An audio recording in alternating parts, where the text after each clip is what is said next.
Welcome to the 1 to 9 podcast for interesting insights and knowledge from animals and other beings within multidimensional realms. Hello, Diana. Hello, Karin. How are you today? I'm good. How are you? Today, we're so lucky we have these absolutely gorgeous sunflowers, these little goddesses joining our podcast right from actually my tree box out in front of my house. And we have some sunflower seeds that are organic and have been carefully roasted and dried. And then we also have some carrots from my sister's farm that are extremely happy and bright orange and just a little tufts of green coming off the top of them. And Diana has said for some reason that the sunflowers and the carrots want to join the podcast together today. Yes, because they're both happy. They're really, really happy. Not just today, but in general, they're happy. Now, are these sunflowers representing and carrots representing all sunflowers and carrots, or just them themselves? Well, both. They represent them themselves as individuals, but also they speak for all sunflowers. I don't know how many varieties of sunflowers there are. Quite a few. We keep making more. Oh, well. Giant. You have the mammoth ones, the giant ones, the little ones, the wild ones, the red ones, the Indian sunflowers. They're all different colors. Okay, well, they can speak in general terms for all sunflowers, but for specifics, they're talking just about themselves individually and then their own breed. Okay. Their own kind. And the carrots, the same thing, because there's all different kinds of carrots as well. Right. All right. Well, thank you for being here, everybody. So the carrots are joking. They're saying, we're drowning. Because the carrots are actually being stored in some water right now. But it's a joke, right? They don't want me to save them? No, they're saying they're nice and cool. They really like the coolness. So for any of you that are curious, these are carrots that have not been cut, but I'm in a large mason jar, so I don't have to squish them in there at all. And they've got water, and so they're kind of basking in some cool water. And that goes in my fridge. Yeah, I mean, they're kind of saying, we're out for a swim. We're up for a swim? All right. So just don't keep us in there too long. How long is too long? Oh, 2 to 3 days. 2 to 3 days? Yeah. And then what happens? Well, no, I mean, they say stuff kind of like leaches out of their skin. Oh, okay. So they don't get pruny like humans do, right? Mm-hmm. But still, their skin is kind of porous. So carrots can stick around a long time. Oh yeah, you can store them forever. What's the best way to store them to not lose their the stuff that's coming out of them, and what is it that's coming out of them? I guess there's two questions in there. Yeah, well, I mean, it's nutrients are coming out of them, not their energy.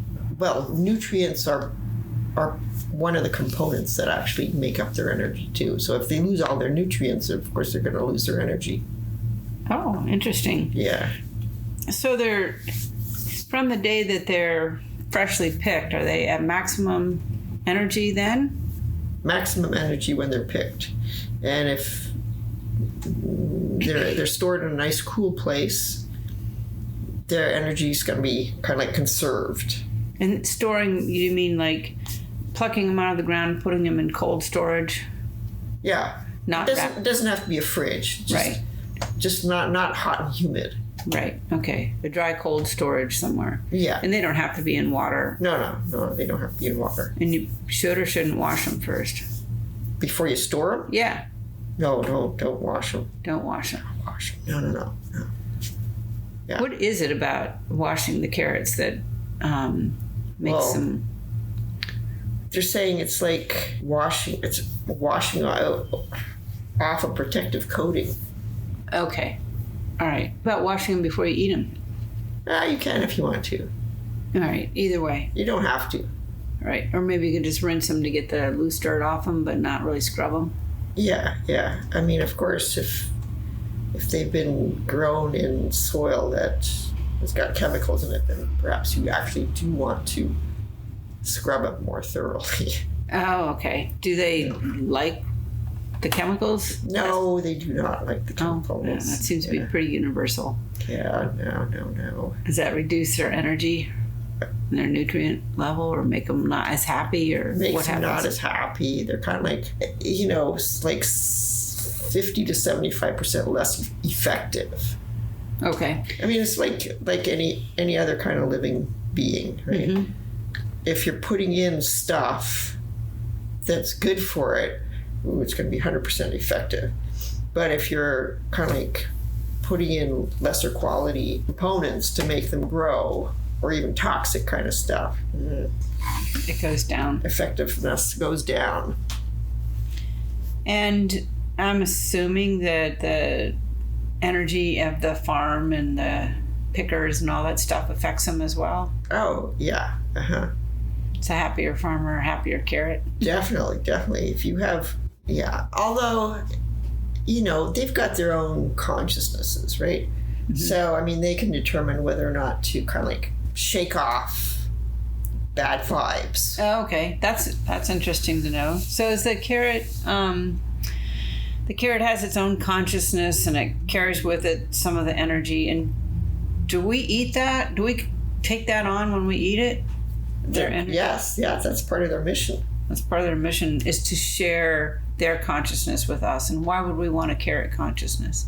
Because they're joyful, they're happy, they're contributing essential nutrients to whoever eats them. Are they? But as far as the consciousness goes, so if we eat a happy carrot, we could actually become happier. Yeah. They're saying they hope so. Yeah, they hope so. And happiness helps, and this is kind of like we're drawing this conclusion, but happiness helps to navigate life a whole lot better, right? Oh yeah, I mean, you don't want to be sad and depressed and angry and hateful. No, of course you don't. But I'm just I'm relating being happier to expanding your consciousness somehow. Yes. Yeah. And raising your energy. Yeah, and I think this is kind of evident from actually who want to participate in these podcasts. Oh, okay. Like before this started, we were talking about how there's these other energy beings who just want to observe. Yeah, we have. And I had to put bleachers all around the podcast. Yeah, and I think it's because we're talking to plants and vegetables and flowers. Right. So why did the carrots want to be with the flowers? Because they're both happy. Okay. Like an equal happiness, or is one happier than the other? No, it's not. You can't measure. So like, it's a different kind of happiness. Yeah. There's the carrot happiness, and then there's the sunflower happiness. And you put them together, and the whole is greater than the sum of the parts. Okay. Did I say that right? So what if we did something like, took the sunflower seeds and ground them up and made them into, and cooked the carrots and the sunflower seeds and made it into like a soup? Would they love that? Yes, they would. And then we'd be combining it would be like a super happy soup. Is this carrot sunflower soup? Right. Or smoothie. Or salad. I mean, if you put carrots and sunflower seeds in the same salad. You've got two different kinds of consciousnesses of happiness playing around together. Right. And that's the seeds. What about these flowers sitting here? We have the sunflower seeds and the sunflower flowers, and the flowers are all like, wah, they're just vibrating this bright yellow. I think there's 1, 2, 3, 4, 5 of them here with this bright yellows, and they're just at the point where they're still forming the seeds inside. The centers are dropping bright yellow pollen all over the table. Yeah, the bright yellow color is basically that's the generator of their happiness. Just like the bright orange color is the generator of the carrot happiness. Okay, so we're eating almost like yellow happiness and orange happiness. Yes. But when you're dealing with the seeds, do you have the yellow happiness in it? Yeah. Okay. You do. So they're like they're taking the light from the sun or the light around them and synthesizing it or alchemizing it into the seeds, which we eat. Oh, they're taking everything, not just from the sun, the air, the earth, the water. Oh, yeah, of course.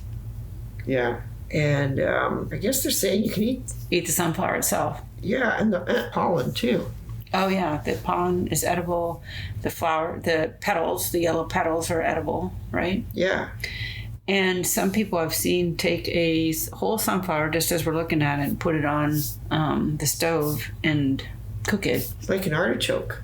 Like an artichoke. Eat the inside. Put some olive oil on it and eat the seeds and everything in their green state intact at the sunflower. What do they think about that? Oh, they love that. Really. Because that's when they're feeling the most useful. Uh-huh. So do they think that, I mean, most people don't eat the petals. And what do they think about eating the petals? Oh, they think if people want to, they should eat them. Okay. Are there sunflower flower fairies in those flowers or little goddesses? They're actually quite small. I was thinking perhaps they'd be bigger. But no, they're about like half an inch tall.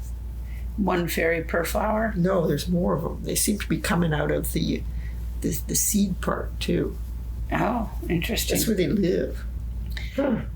Did the fairies, were they happier outside or inside picked? You mean the flowers after they're picked? Yeah, and the fairies. Like, did they because I basically took them from outside. Right. Well, I mean, they do realize that they're going to slowly die, right? But they're okay with that because that's what happens. So, just as an experiment, if I took this entire head of a sunflower and like 2 or 3 carrots and and just put them in a blender together with some water and raw, like everything raw, what would they think about that? They would say, "Ooh, yippee," you know. Do they think that would like just generate this huge amount of like whole varieties and depths of happiness? You mean increase the happiness? Yeah. Or makes it more usable? Well, I'm just trying to think of ways to consume them, the sunflowers, because we're so used to just consuming the sunflower seeds. Right. And if you went out and picked a whole sunflower head and threw it in a blender with the carrots, or in a blender with anything, but in a blender with the carrots, would that be a good way to eat them? Oh, yeah. You're saying yes, it would be a good way. And that would be raw. Because they're raw. Right. So the raw was one way to eat them, and cook the whole thing is another way to eat it. And to, add the petals to anything like salads or... Right. Was another way to eat it. Right. So they're saying, raw, steamed, lightly cooked. Yeah, that's all great. And also, the carrots. Don't forget our carrot tops. Oh, what about the carrot tops? They're also really good to eat. Okay. Well, those carrot tops get thrown away all the time. I know. In fact, these carrots came without their carrot tops. That made them a little bit sad. Really? So sometimes people say the carrot tops are a little bitter, and that's why they just toss them. But would they be are they good raw? If you want to eat them raw and you think they taste good, yes. Okay. Mm-hmm. But also lightly sautéed, right? It just depends on the person how they want to eat them. But there's they're saying, okay, all of us, our mission, carrots and the carrot tops, is to provide is to help humans. Okay, it's carrot tops too. Yes, all right, yes, very carrot interesting. tops too. Well, what about sunflower leaves? Are they just there to help the sunflower and not there to help the humans? Other than they're making some photosynthesis. Yeah, they're auxiliary. They're part of the growing structure. Okay. Interesting.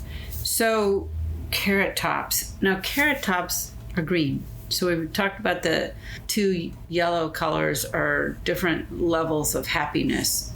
And the yellow color gets infused, the yellow happiness gets infused into the seeds when you've got the seeds. But what about the carrot tops? Well, the carrot tops. The green carrot tops. Right. So, because they're part of the whole carrot, they're part of the carrot happiness. Right, but they're green happiness? But yeah. So just like there's a difference between the yellow and the orange happiness, there's a little difference between the green and the orange happiness. Okay, so we've got three different happinesses here. I know, it's funny. Before we started this podcast, you mentioned something about colors and chakras. Are these colors like eating, like the yellow good for our yellow chakras, which I think is our solar plexus area? The carrot. They're saying they don't know really if their color has anything to do with the meaning of the chakras. Okay. They just know that it aligns with them. It aligns with the chakras. It aligns with the chakras, but it may or may not help the chakras in particular. Right, exactly. But what is interesting is that green is the next one up, if you're only thinking about the 7 or 8 ones, major ones. And basically all plants and fruits too. I guess all leaves are green, right? The green is the one that connects everything. Oh, okay. It's kind of interesting. Yeah, it is kind of interesting. It's the connector. And it's like green is your heart. So that's interesting too. So is there a particular wisdom that the sunflowers have for us? Their wisdom is just the wisdom of the sun. It is the wisdom of the sun. It's pretty powerful. Isn't it? It really is. It's like burn as bright as you can. Burn as bright as you can. Well, perhaps burn is the wrong word. I was going to say that shine as bright as you can. That would be a much better word, right, for advice. Yeah. So that's what they try to do, and that's what they want to give to us, and that's what their advice is to us. Okay. Shine as bright as you can. Right. And what about the carrots? And I'm just going to preface this by saying, do the carrots have different word of wisdom from the carrot itself or the carrot greens? Yeah, they've got like one that's for the carrots as a whole, carrots and greens. Mm-hmm. And then I guess 2 subsidiary ones. And the whole one is that, okay, it's like they're saying be sturdy. Be sturdy, stand up. Be sturdy. Okay. You know. Is it like be sturdy in yourself? Be sturdy. It's making me sit up straighter right now. Be sturdy, meaning that, you know, you want to feel good in your body. I guess they're saying, you know, don't let your muscles go, right? You know, go out and exercise, and then your physiology or your health, right? Make sure you're eating the right stuff, and then mentally be sturdy. Interesting. It's like don't go off into negative energies. Oh, be sturdy. Or maybe it's other energies, like are you a negative, you know, if you're a negative being, if you're not a negative being, then you would be sturdy in your own self. Like lots of times you take on other people's negativity. You're not really being true to yourself when you're being negative. Right. And that's the greens and the carrots together. Right, that's their whole message, right? Mm-hmm. And so the greens message is be more vibrant.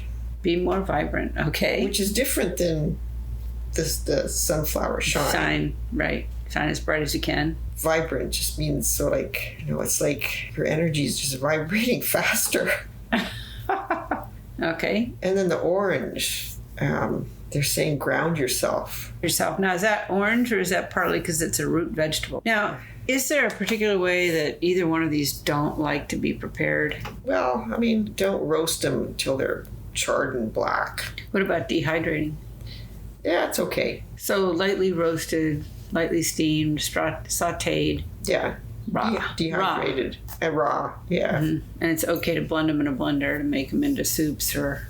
Yeah, they don't, I was going to say they prefer that, but you know, it depends on what the person likes to eat too, but they actually like their molecules to be mixed in with other molecules. Okay, so they like the combination. I think we're going to have sunflower carrot soup when we're done with this podcast.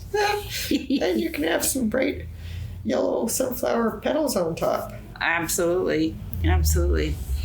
Is there, is the pollen worth sort of collecting off these and eating it even separately as some kind of really potent elixir? Or tonic or something? Yeah, okay, they're saying sprinkle it on stuff. Sprinkling on stuff. So you could capture it and sprinkle it on stuff, and then it just adds...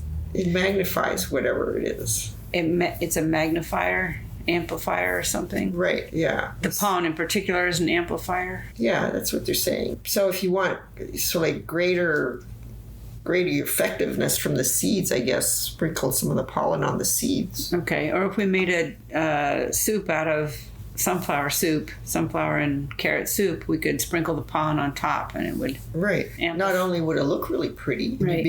you'd be getting the energy from the color too, right. But also you'd be getting the magnified energy of the total. Is that all pollen or just the sunflower pollen? You mean all pollen of all plants? Of all flowers. Flowers. Edible flowers. Let's just talk about edible flowers. They're just speaking for themselves. Okay. All right. That's fine. Is there, sometimes you walk, you have these areas where they're growing fields and fields and fields of sunflowers. And the sunflower always is fun to look at because of the joy you can see coming out of that field, but also the sunflowers follow the sun with their faces across the field. And so they're all looking the same way at the same time. Mm-hmm. Is that something really spiritually powerful for this world? Is it something that can be transformative? I was just thinking about the various religions that have got prayer rituals. Do they do anything with the position of the sun? Well, a lot of them do. They face certain directions or face the sun. Right. But you mean to the sun? But the sunflowers, when you have a huge field of them and they're all facing the sun, you'd think that there's some kind of energetic that would be sending out either a new consciousness or this happiness that they have in really potent amounts. No, they're saying no. It's actually they're receiving all this stuff. They're receiving it from the sun at that point. Right, yeah. No anything. So a big grid like that is just receiving a lot of bright, shining happiness from the sun. Right. To share with us later. Right. Yes. And can you get any of it by just looking at them? Oh, definitely. Just because of the colors, the yellow and the green. Okay. So when you soak up some of that consciousness just by looking at them. Right. It's not that they're sending out anything. It's that the colors themselves, if the colors are sending out stuff, but just the colors themselves, we see them, we react to the colors. Okay, interesting. Now, do they have little energy fields around them individually? I'm asking them. They're saying kind of. Just like everything has got an energy field around it. Okay. Interesting. Their energy fields are nothing special. Well, sometimes they say flowers have a certain energy field around them that attracts bees, that helps bees locate them or something, or pollinators of some kind. But they're not really saying anything one way or the other. They're saying the color. It's the color that attracts the insects. Right. The pollinators, too. Yeah. Mm-hmm. And then one last question, I think it's my last question. What about sunflowers that you grow yourself versus sunflowers that you get in the flower stores? Well, depending on how you grow them, they could be much, much, much more energetic, right? You don't know how the ones that are commercially grown are grown. They could be kind of a little less happy. I see. What about the ones I'm growing? Out there? No, they're happy. But not the happiest. Yeah. I'm in the middle Cars of and noise. I'm in the middle of the city. Yeah. So, okay. So they'd be happier. Would they be happier in my backyard? Yeah. Well, thank you for being out in the front yard, because I don't have good sun space in my backyard, because my backyard is fairly wooded.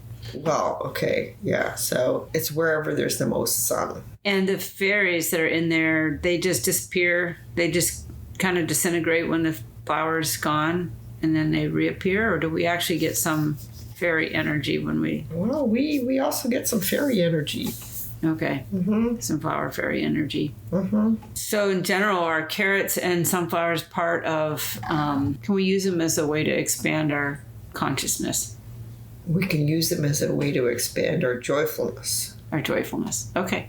Which in turn affects expanding consciousness. Okay. Awesome. So there's this indirect chain. Are there any questions from the audience? At this point, I can't understand them. These are the people that are, or they're not the people, but the beings that came to watch us do this podcast today. No, I mean, they were listening, they're nodding their heads and whatever, right?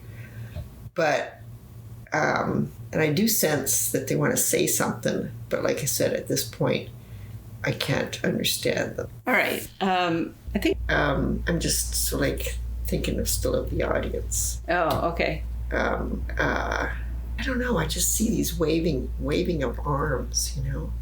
Like they got their hands up? Yeah, it's like, oh, I'm sorry. I can't understand what you're saying. In English, please. In English, please. Maybe in French, but not in... Yeah. Maybe next time. Okay. All right. Thank you, sunflowers. Thank you, carrots. Thank you, sunflower seeds. Thank you, Diana. Thank you, Karin. Thank you, sunflowers and seeds and carrots and carrot greens. Carrot greens, although the tops aren't here with us personally. They're in spirit. There's little pieces of the tops here, which we're going to certainly add to our test of a smoothie delight. All right. Well, this was quite an experience. It really was quite an experience. And who knew that the carrots and the sunflowers would like to be together today and would like to be combined in other ways too. Thank you very much. That's all for this episode of the 1 to 9 podcast. Thank you for listening, and please sign up for our newsletter at 1to9podcast.com.